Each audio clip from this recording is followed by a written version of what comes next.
Hello everyone, in this video I'm going to show you how you can pin a message in Google Chat mobile.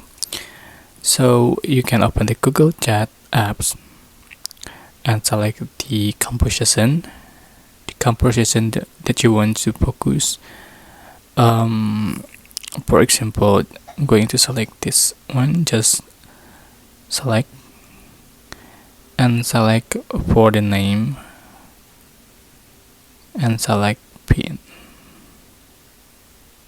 Alright, so go back, so pin it. For each here, you can click and hold and just click pin. Has been pinned. I hope this tutorial was helpful for you. Don't forget to like, comment, share, and also subscribe. If you have any question, please type in the comment section down below. Thank you so much for watching.